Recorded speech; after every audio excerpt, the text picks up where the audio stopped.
ഇവിടെ ഇപ്പോൾ പോലീസ് അന്വേഷണം ആരംഭിച്ചു കഴിഞ്ഞു. ഇയാൾക്ക് എങ്ങനെയാണ് ഈ ബ്ലാക്ക് മാജിക് ബന്ധം വന്നത് എന്നുള്ളതാണ് പോലീസ് അന്വേഷിക്കേണ്ടത്. അല്ലെങ്കിൽ ആരുടെയെങ്കിലും പ്രേരണയാലാണോ ഈ പിതാവിനെ കൊലപ്പെടുത്തിയത് എന്നുള്ളത് അന്വേഷിക്കണം. നമ്മൾ നേരത്തെ പറഞ്ഞതുപോലെ മന്ത്രവാദികളുടെയും ഇത്തരം ആഭിചാര ക്രിയകളുടെയും ഒക്കെ സാന്നിധ്യം അല്ലെങ്കിൽ അവരുടെയൊക്കെ പ്രേരണ പലവിധ കൊലപാതകങ്ങൾക്കിടയിൽ ഉണ്ടാകുന്നത് കൊണ്ടാണ് ഇത്തരം സംശയങ്ങളും അന്വേഷണങ്ങളും ഒക്കെ വ്യാപിപ്പിക്കേണ്ടത്. രഞ്ജിത്ത്, സമാനമായ തരത്തിൽ ഏതാനും വർഷങ്ങൾക്ക് മുമ്പാണ് തിരുവനന്തപുരത്ത് നമുക്കറിയാം ഒരുപാട് ചർച്ച ചെയ്യപ്പെട്ട കേഡൽ ജിൻസൺ രാജ ഉൾപ്പെട്ട, അതായത് സ്വന്തം കുടുംബത്തിലെ കുടുംബാംഗങ്ങളെ മുഴുവൻ നിഷ്ഠൂരമായി കൊലപ്പെടുത്തിയതിനു ശേഷം വെട്ടിക്കൊലപ്പെടുത്തിയതിനു ശേഷം തീ കത്തിച്ച കേസിൽ പ്രതിയായി ഇപ്പോൾ ജയിൽ ശിക്ഷ അനുഭവിക്കുന്ന കേഡൽ ജിൻസൺ രാജയുടെ കഥ നമ്മൾ ഒരുപാട് ചർച്ച ചെയ്തതാണ്. അവിടെയും ഇങ്ങനെ ചില അന്തർമുഖം ആയ സ്വഭാവ സവിശേഷതകൾക്കുടമയായിരുന്നു കേഡൽ ജിൻസൺ. സമാനമായ തരത്തിലുള്ള പല ദുരൂഹത ഉണർത്തുന്ന വസ്തുക്കളും കേഡൽ ജിൻസന്റെ മുറിയിൽ നിന്ന് അന്ന് അന്വേഷണ സംഘം കണ്ടെത്തിയിരുന്നു. അത് വിശദമായ പരിശോധനകൾക്ക് വിധേയമാക്കി ആസ്ട്രൽ പ്രൊജക്ഷനാണ് ഈ കൊലപാതകത്തിലേക്ക് നയിച്ചതെന്ന തരത്തിലുള്ള വിലയിരുത്തലുകളൊക്കെ പിന്നീടുണ്ടായി. പിന്നീട് പ്രതിയുടെ മാനസിക നില തകരാറിലാണ്. അതുകൊണ്ട് ചികിത്സയ്ക്ക് വിധേയമാക്കി വേണം തുടർന്നുള്ള ചോദ്യം ചെയ്യലെന്ന തരത്തിലേക്കൊക്കെ അന്വേഷണ സംഘം തീരുമാനത്തിലേക്ക് എത്തുന്നത് വലിയ തരത്തിലെന്ന ചർച്ചയായി മാറിയതാണ്.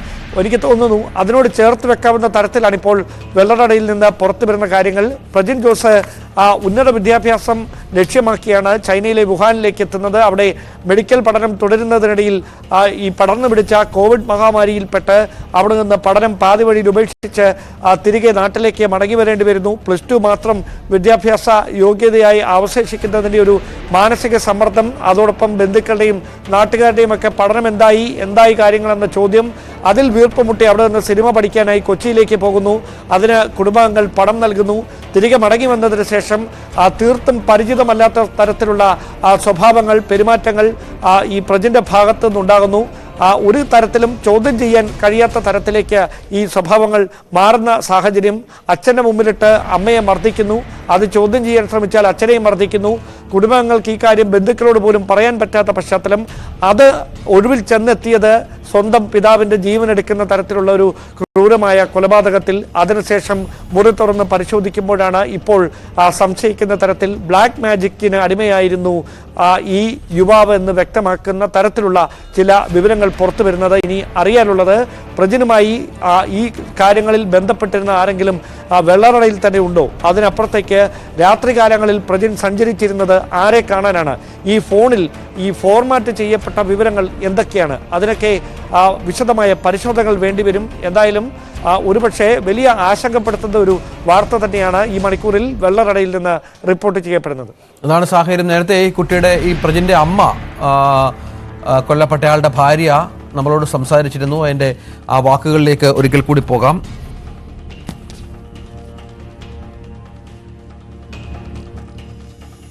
എങ്ങനെയാണിങ്ങനെ അവൻ മാറിയതെന്ന് അറിയില്ല. മുകളിൽ നിലയിലാണ് അവൻ ഇരിക്കുന്നത്. അവിടെ നിന്ന് പുറത്തോട്ട് എന്തെങ്കിലും പൈസയ്ക്ക് എന്തെങ്കിലും ആവശ്യമുണ്ടെങ്കിലേ ഇറങ്ങുള്ളൂ. അവൻ്റെ റൂം അടച്ചാണ് ഇരിക്കണം. റൂം തുറക്കാനോ അതിൽ തൊടാനോ നമുക്ക് അനുവാദമില്ല. അവൻ നമ്മളെ എന്നെയും ഉപദ്രവിക്കും, അവരെയും ഉപദ്രവിക്കും. ഭയങ്കരമായിട്ട് എന്തെങ്കിലുമൊക്കെ വീട്ടിലെ എല്ലാ സാധനങ്ങളൊക്കെ ഇല്ലാതാക്കും. അതുകൊണ്ട് പേടിച്ച് ഒന്നിനും പോവില്ല. അരുൺ മോഹൻ കൂടി ഉണ്ട്. അരുണ, ഇവിടെ നമുക്ക് മനസ്സിലാക്കാൻ സാധിക്കുന്നത് ബന്ധുക്കൾക്ക് ഇതുമായി ബന്ധപ്പെട്ട് യാതൊരു വിവരവും ഉണ്ടായിരുന്നില്ല. ഈ അമ്മ പേടിച്ച് അമ്മയും അച്ഛനും പലരോടും പറഞ്ഞിരുന്നില്ല. പക്ഷേ പള്ളിയുമായും മറ്റാളുകളുമായൊക്കെയുള്ള വളരെ അടുപ്പമുള്ള ഒരു കുടുംബമായിരുന്നു എന്ന് വേണം മനസ്സിലാക്കാൻ. അവർ ഈ പ്രാർത്ഥനകളിലൊക്കെ പങ്കെടുത്തിരുന്ന ആളുകളാണ്. അപ്പോഴൊന്നും ഇതിൻ്റെ ഒരു തരിമ്പ് പോലും കാര്യം പുറത്തുവിടാതിരുന്നത് എന്തുകൊണ്ടാണ് എന്നുള്ളതാണ്. മോനോടുള്ള അമിതമായ സ്നേഹം കൊണ്ടാകാം ഒരു പക്ഷേ. മറ്റെന്തെങ്കിലും കാരണങ്ങളുണ്ടോ അതിന് പിന്നിൽ? രഞ്ജിത്ത്, അത് തന്നെയാണ് മകനോടുള്ള അമിതമായ സ്നേഹം. കാരണം നേരത്തെ അദ്ദേഹത്തിന്റെ ബന്ധു സൂചിപ്പിച്ചതുപോലെ ഒരു മകൻ നഷ്ടപ്പെട്ടിട്ട് രണ്ടാമത് കിട്ടുന്ന ഒരു പുത്രനാണ്. സ്വാഭാവികമായി അല്പം ലാളന സ്നേഹം അല്പം കൂടുതൽ കൊടുത്ത് വളർത്തിയിരുന്നു. അപ്പോൾ അത്തരത്തിലൊരു മകൻ ഇങ്ങനെ ചെയ്യുന്നു എന്ന് പുറം ലോകം അറിയിക്കുന്നത് അത്ര നല്ലതല്ല എന്നുള്ള ഉദ്ദേശത്തോടാണ് ഈ മാതാപിതാക്കൾ ഇത് ഒളിച്ചു വെച്ചിരുന്നു എന്നുള്ളതാണ് അമ്മ നമ്മളോട് പറഞ്ഞത്. പക്ഷെ മറ്റൊരു കാര്യം, ഇതിൽ നിന്നും ഒരു കാര്യം കൂടി സൂചിപ്പിക്കേണ്ടത്, ഈ പറയുന്ന സമയത്തൊക്കെയും ആക്രമിക്കുന്ന സമയത്തൊക്കെയും കൈകൂപ്പി നിന്നാൽ പോലും ഈ പറയുന്ന മൃഗീയമായ മർദ്ദനം ഈ മാതാവും പിതാവും ഇവരിൽ നിന്ന് ഏറ്റുവാങ്ങേണ്ട ഒരു സാഹചര്യം പലപ്പോഴും ഉണ്ടായിരുന്നു എന്നുള്ളതാണ് നമുക്ക് മനസ്സിലാക്കാൻ കഴിഞ്ഞിട്ടുണ്ടായിരുന്നത്. എന്തായാലും ഈ പറയുന്ന റൂം പരിശോധിച്ച സമയത്ത് ഈ പറയുന്ന ബന്ധുക്കൾ, സഹോദരി പോലും ഈ വീട്ടിൽ വരുന്നത് ഇഷ്ടമില്ലായിരുന്നു.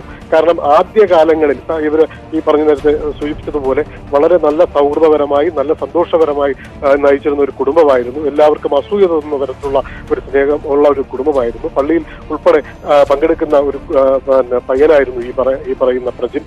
പക്ഷേ വിദേശ യാത്ര കഴിഞ്ഞ് വന്നതിന് ശേഷമുള്ള മാറ്റങ്ങൾ ഒക്കെയും തകിടം മറിക്കുകയായിരുന്നു എന്ന് തന്നെയാണ് ഇപ്പോഴും ബന്ധുക്കൾ നമ്മളോട് പറഞ്ഞത്. അതിനുശേഷമായിരുന്നു ഇദ്ദേഹത്തിന്റെ രൂപത്തിലും ഭാവത്തിലും സ്വഭാവത്തിലും എല്ലാത്തിലും ഒരു വ്യത്യാസം ഉണ്ടാകുകയും ഈ ഇടുങ്ങിയമായ ഒരു അവസ്ഥയിലേക്ക് ഇദ്ദേഹം പോകുന്നത്. ഈ സ്ഥലത്തേക്ക് ഒരു കാരണവശാൽ ആരെയും തന്നെ പ്രവേശിപ്പിച്ചിട്ടില്ല. കാരണം ഈ വീടിന്റെ രണ്ടാമത്തെ നില പൂർണ്ണമായും ഇദ്ദേഹത്തിന്റെ നിയന്ത്രണത്തിലായിരുന്നു. നമുക്ക് മനസ്സിലാക്കാൻ കഴിയുന്നതനുസരിച്ച് ഇദ്ദേഹത്തിന്റെ പ്രജിന്റെ റൂം പൂട്ടി പുറത്തിറങ്ങുന്ന സമയത്ത് പൂട്ടിന്റെ താക്കോൽ പോലും ആ പ്രത്യേക രീതിയിൽ അടയാളപ്പെടുത്തിയിട്ട് പോകും. അതിനകത്ത് എന്തെങ്കിലും ഒരു വ്യത്യാസം ഉണ്ടായാൽ പോലും മാതാപിതാക്കളെ മർദ്ദിക്കുന്ന, ഇതെങ്ങനെ സംഭവിച്ചു എന്ന് ചോദിച്ച് മർദ്ദിക്കുന്ന സംഭവങ്ങളും ദിവസങ്ങളും ഉണ്ടായിട്ടുണ്ട്. തീർച്ചയായും അരുൺ മോഹൻ വിവരങ്ങൾ പങ്കുവെക്കുന്നു. ഡാൻ കുര്യനും ഏറ്റവും പുതിയ വിവരങ്ങളുമായി ചേരുകയായിരുന്നു. നമുക്ക് ലഭിക്കുന്ന വിവരം, വെള്ളറടയിൽ മകൻ അച്ഛനെ വെട്ടിക്കൊലപ്പെടുത്തിയത് ബ്ലാക്ക് മാജിക്കിന്റെ സ്വാധീനത്തിലാണ് എന്നുള്ളതാണ്. പോലീസ് ഈ വിഷയം അമ്മയുടെ പരാതിയിൽ അന്വേഷിക്കുകയുമാണ്.